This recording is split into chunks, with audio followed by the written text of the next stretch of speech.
محمود غزنوی نے ہندوستان، افغانستان اور وسط ایشیا میں اپنی فتوحات کا ڈنکا بجایا، لیکن بعد میں آنے والا کوئی حکمران اس کے پائے کا نہیں تھا۔ خود محمود کے بیٹے مسعود غزنوی نے سلجوقیوں کے ہاتھوں اپنا تخت کھو دیا تھا۔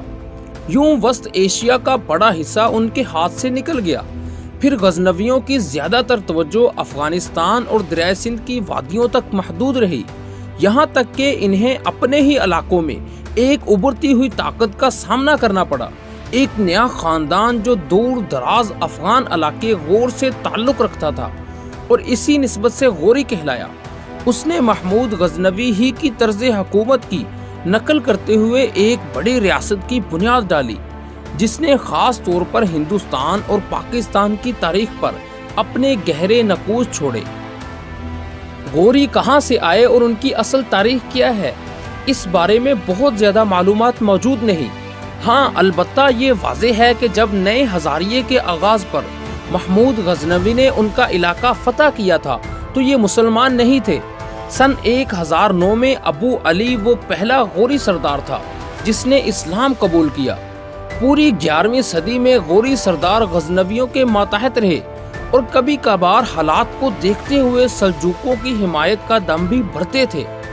انہی میں سے ایک سردار علاؤ الدین حسین تھا جس نے غزنی پر قبضہ کیا اور بہت بھیانک انداز میں اپنے بھائیوں کے قتل کا بدلہ لیا۔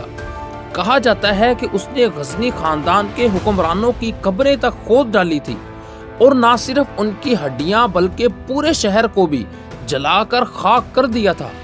یہی وجہ ہے کہ تاریخ اسے علاؤ الدین جہاں سوز یعنی دنیا کو جلا ڈالنے والا کہتی ہے۔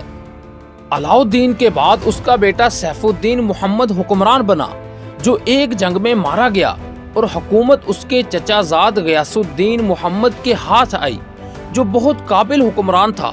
اس نے اپنے بھائی معز الدین محمد کی مدد سے غزنی کو دوبارہ فتح کر لیا۔ اس کامیابی کی یادگار کے طور پر ہری رود کے کنارے ایک عظیم مینار بھی تعمیر کیا گیا جسے مینار جم کہا جاتا ہے۔ 213 فٹ بلند یہ مینار آج بھی موجود ہے اور اس پر غیاث الدین محمد کا نام لکھا ہوا ہے۔ غیاث الدین محمد کے دور میں ہی اس کا بھائی معز الدین محمد عملاً سلطنت کے مشرقی حصوں کا مالک تھا۔ وہ غزنی سے ان تمام علاقوں پر حکمرانی کرتا تھا جو آج افغانستان، پاکستان اور ہندوستان میں واقع ہیں۔ در حقیقت ہندوستان پر مسلمانوں کی عملی حکومت قائم کرنے کا کام اسی نے کیا تھا۔ سن 1202 میں غیاث الدین کے بعد معز الدین سلطنت کا حکمران بنا اور شہاب الدین غوری کے نام سے تخت پر براجمان ہوا۔ پھر دنیا نے دیکھا کہ خراسان سے بنگال اور ہمالیہ کے دامن سے دریائے سندھ کے دہانے تک غوری سلطنت کا پرچم لہرا رہا تھا۔ یہ وہ دور تھا جب دلی اور اجمیر پر چوہان خاندان کی حکومت تھی جس کا حکمران پرتھوی راج چوہان تھا۔ غوری اور پرتھوی کی باہمی کشاکش ایسی تھی کہ آج تقریباً 800 سال بعد بھی ہمیں اس کا اندازہ پاکستان اور بھارت کے میزائل پروگرام سے ہوتا ہے۔ ایک طرف بھارت کا پرتھوی میزائل ہے تو دوسری جانب پاکستان کا غوری۔ پرتھوی راج چوہان اور شہاب الدین غوری کی پہلی لڑائی سن 1191 میں ترائن کے مقام پر ہوئی تھی، جس میں شہاب الدین غوری کو شکست ہوئی اور وہ اس میں زخمی بھی ہوا اور بڑی مشکل سے جان بچا سکا۔ لیکن اگلے سال وہ پھر اسی میدان پر مقابلے کے لیے آیا اور اس بار پرتھوی راج چوہان کو شکست ہوئی اور وہ اس جنگ میں مارا بھی گیا۔ پھر اجمیر سے لے کر دلی تک سب کچھ شہاب الدین اور اس کے سالار قطب الدین ایبک کے قدموں تلے تھا، جس نے ایک کے بعد دوسرے علاقے فتح کیے اور کچھ ہی عرصے میں غوری سلطنت کو عروج کی بلندیوں پر پہنچا دیا۔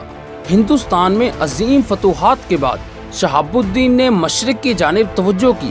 1204 میں خوارزم فتح کرنے کی کوشش کی جو بری طرح ناکام ہوئی، اور ایسی ناکام ہوئی کہ خود شہاب الدین کے مارے جانے کی افواہیں تک پھیل گئی تھی۔ یہ خبر سنتے ہی پنجاب میں بغاوت پھوٹ پڑی، جسے ختم کرنے کے لیے وہ 1205 میں دوبارہ لاہور آیا اور اس بغاوت کا خاتمہ کر دیا۔ لیکن واپس غزنی جاتے ہوئے جہلم کے قریب دریائے سندھ کے کنارے ایک شخص نے اسے قتل کر دیا۔ کچھ مورخ کہتے ہیں کہ قاتل کھوکھر تھا اور بعض کے نزدیک یہ اسماعیلی برادری سے تعلق رکھتا تھا، جن کے خلاف شہاب الدین نے بھرپور کارروائیاں کی تھی۔ بہرحال شہاب الدین غوری کا مقبرہ آج جہلم کے قریب سہاووں کے اسی مقام پر موجود ہے۔